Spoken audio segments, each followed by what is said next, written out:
अस्सलाम वालेकुम स्टूडेंट। आज मेरी क्लास आपकी 9th और मैट्रिक दोनों के लिए है और आप आज का जो टॉपिक है वो नज़म है आपकी जीवे जीवे पाकिस्तान। लिखने वाले हैं जमीलुद्दीन आली और जमीलुद्दीन आली का नाम हमारे लिए नया नहीं है क्योंकि आपने नगमा निगारी में बहुत आला मुकाम हासिल किया। वैसे तो आपने बहुत से सफ़रनामे, गज़लें और कॉलम भी लिखे और आपके कई मजमुए भी शाये हुए, लेकिन आपकी वजह शोहरत जो बना या बनी वो था आपकी नगमा निगारी के हवाले से, जो आपकी एक पहचान बन गई या आपको एक पहचान दिला गई, वो आपकी नगमा निगारी थी। और ख़ास तौर पे ये नगमा ये तो आपके जहनों में भी होगा और आपको याद भी होगा कि जीवे जीवे पाकिस्तान जो है वो आज भी बच्चे बच्चे की ज़बान पर बोला भी जाता है और बच्चों को याद भी है। लिहाजा आपने पाकिस्तान के हवाले से जो शेर व शायरी की है उससे आपकी पाकिस्तान से दिली मोहब्बत और जज्बात का इजहार नज़र आता है और इस बात का भी पता चलता है कि आप अपने मुल्क पाकिस्तान से बेइंतहा मोहब्बत और अकीदत रखते थे और यही चीज़ आपकी शायरी में भी हमें नज़र आती है। अब आप जहाँ तक आपकी इस नज़म का ताल्लुक़ है तो इस नज़म में जो कि जीवे जीवे पाकिस्तान के उन्वान से है कहते हैं और तारीफ़ और तौसीफ़ भी इस तरह अपने मुल्क पाकिस्तान की बयान करते नज़र आते हैं। जीवे जीवे पाकिस्तान, पाकिस्तान जीवे पाकिस्तान, पाकिस्तान जीवे पाकिस्तान, जीवे जीवे, यानी आप पाकिस्तान को दुआया कलमात में ये दुआ देते नज़र आते हैं कि या अल्लाह मेरा मुल्क हमेशा कायम और दायम रहे, इसको कोई बुरी नज़र ना लगे और इसकी ज़िंदगी हमेशा दायमी हो, कायम हो और यह हमेशा शाद और आबाद रहे, जीता रहे और इस पर कोई आँच ना आए। और यही वो मकबूल टुकड़ा था इस कौमी नगमे का जो कि बहुत शोहरत इख्तियार कर गया। और ये बात भी है कि इस नगमे में कि इस पैराहे में पाकिस्तान को दुआ देते हुए ये नज़र आते हैं कि मेरा मुल्क पाकिस्तान हमेशा कायम और दायम रहे, हमेशा आबाद रहे, शाद रहे और इस पर कभी कोई बुरी जो है आँच ना आए। आगे कहते हैं महकी महकी रोशन रोशन प्यारी प्यारी न्यारी, रंग बरंगे फूलों से एक सजी हुई फुलवारी, पाकिस्तान जीवे पाकिस्तान। फुलवारी कहते हैं क्यारी को। अब यहाँ कहते नजर आते हैं शायर कि जो पाकिस्तान है उसकी रोशन सुबह हो, इस तरह हो कि रोशन हो, खुशहाल हो, महकी महकी हो, प्यारी प्यारी हो, न्यारी बिल्कुल नई हो, हर वक्त जो है वो उसकी शामें रंगीन हो और इसका ज़र्रा ज़र्रा जो है वो चांद से भी ज़्यादा, जान से भी ज़्यादा हमारा प्यारा हो। अल्लाह ताला ने हमारे मुल्क पाकिस्तान को बेशुमार नेमतों से नवाजा है और ये बिल्कुल, और इसमें रहने वाले लोग बिल्कुल फूलों की तरह हैं। जिस तरह रंग बरंगे फूलों से बाग महक जाता है और एक बाग खूबसूरत नज़र आता है, बिल्कुल उसी तरह यहाँ के भी रहने वाले जो है मुख्तलिफ सकाफ़तों से ताल्लुक़ रखते हैं। वो बिल्कुल एक फुलवारी यानी एक क्यारी की हैसियत रखते हैं जिसमें रंग बरंगे फूल महक रहे हैं। तो हमारा मुल्क पाकिस्तान भी इन्हीं फूलों से सजा हुआ है, रंग बरंगे फूलों से और एक क्यारी की सूरत रखता है और लिहाजा अल्लाह ताला इस मुल्क को हमेशा कायम और दायम रखे, आबाद रखे और इसको पर कोई बुरी नज़र ना आने पाए। मन पंछी जब पंख हिलाए क्या क्या सुर बिखराए।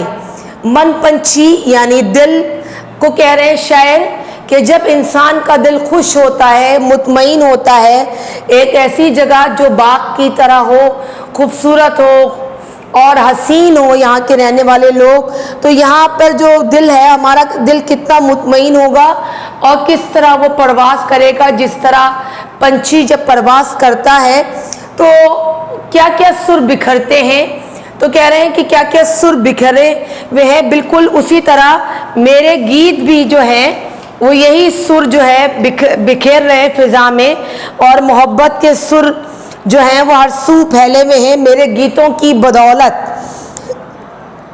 और जब सुनने वाले मेरे गीतों को सुनते हैं तो वो सब एक ही धुन पे लहराते हैं, और वो धुन क्या है उनकी? एक कि पाकिस्तान पाकिस्तान जीवे पाकिस्तान, कि पाकिस्तान मेरा आबाद रहे, खुशहाल रहे और कोई बुरी निगाह उस पर ना पड़े। बिखरे हुओं को, बिछड़े हुओं को एक मरकज पर लाया। अब यहाँ शायद दरअसल उस वक्त का जिक्र कर रहे हैं जब बरसगीर पर मुसलमान सख्त तकलीफ में थे, परेशानियों में थे, बिखरे हुए थे।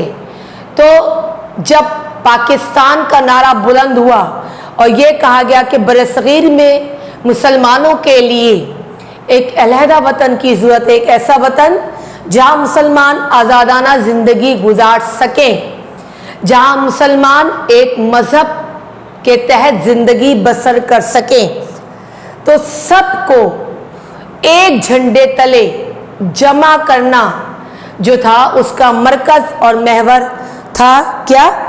लफ्ज़ पाकिस्तान, कि सब मुसलमानों को एक झंडे तले लेकर आया और ये बयान किया कि सबका एक मरकज़ व महवर है, वो है एक अलहदा वतन, और वो वतन पाकिस्तान है। लिहाजा मुसलमानों को जमा करने का वाहिद मकसद या ज़रिया हमारा अलहदा वतन का तस्वुर ही था। कितने सितारों के झुरमुट में सूरज बनकर आया, और कितने ही सितारों को दरअसल मुमालिक से तशबीह दी गई है कि कितने ही मुसलमान मुमालिक हों, उनके दरमियान ये एक सूरज बनकर उभरा। कौन? पाकिस्तान, हमारा मुल्क पाकिस्तान इन तमाम सितारों में एक सूरज की तरह नमूदार हुआ, एक ऐसा सूरज जो कभी ना डूबने वाला हो, एक ऐसी रोशन सुबह जो कभी ना अंधेरे में गुरूब होने वाली हो। और ये बात साबित हुई कि इन तमाम ममालिक में हमारा ही मुल्क पाकिस्तान इस्लाम के नाम पे हासिल किया गया मुल्क है, और जिसने तमाम मुसलमान ममालिक को एक मरकज़ तले जमा किया। तो शायर का कहने का मकसद ये है कि हमारा मुल्क पाकिस्तान एक सूरज बनकर उभरा। पाकिस्तान पाकिस्तान जीवे पाकिस्तान, झेल गए दुख झेलने वाले, अब है काम हमारा। इस आखिरी शेर में शायर कहते हैं कि हमारे बुजुर्ग जिन्होंने इस अलहदा वतन के हुसूल में अपनी जानें, अपने माल सब कुछ कुर्बान कर दिया, वो दुख जितने थे वो उन्होंने झेल लिए और उन्होंने बर्दाश्त कर लिए, और उन्होंने हमें ये मुल्क, आज़ाद मुल्क दिया। अब क्या है? एक रहेंगे, एक रहेगा, एक है नाम हमारा। अब क्या है कि अब हमें एक रहना है। जो हमारे इस्लाफ थे उन्होंने हमें एक अलहदा वतन तो दे दिया, अब हमारा क्या काम है कि हम आपस में मुत्तहिद रहें, एक रहें, और हमारा एक ही नाम है। वो नाम क्या है? पाकिस्तान, जो हमें इत्तेहाद से जोड़े रखता है। हमारा दीन मज़हब इस्लाम जो हमें इत्तेहाद का दर्ज देता है, जिसके नाम पे हमें पाकिस्तान मिला या हासिल किया। तो हम सब का मरकज़ और महवर क्या है? ये मुल्क पाकिस्तान। तो अब जो कुछ था हमारा वक्त वो तो गुजर गया बुरा, अब जो है वो हमें संभालना है अपने मुल्क पाकिस्तान को, और इसको आगे बढ़ावा देना है, तरक्की देनी है। अब ये हमारा काम है कि हम इसको कैसे आगे लेके जाएं और इसको तरक्की की आगे ऊंचाइयों पर पहुंचाएं। तो आखिर में शायर ये कहना चाहते हैं कि अब वो काम हमारा है। जो हमारे बुजुर्ग थे उन्होंने जो काम किया हमारे लिए वो तो कर गए, अब हमारा काम है, हमारा मकसद है कि इसे हम ऊंचाइयों पर लेके जाएं और इसको तरक्की दें। लिहाजा अब क्या है कि पाकिस्तान पाकिस्तान जीवे पाकिस्तान, कि ये मुल्क हमेशा आबाद रहे, शाद रहे और तरक्की के मनाजिल तय करता रहे। किस तरह? जब हम इसे आगे लेके जाएंगे। तो शायर इस पूरी नज़म में अपने मुल्क पाकिस्तान को दुआया कलमात में याद करते हुए ये दुआ दे रहे हैं कि मेरा मुल्क आज़ाद रहे, शाद रहे, आबाद रहे। ये तो थी आपकी नज़म जीवे जीवे पाकिस्तान, जिसमें शायर ने पाकिस्तान को दुआया कलमात में याद किया। अब इसकी एक्सरसाइज है।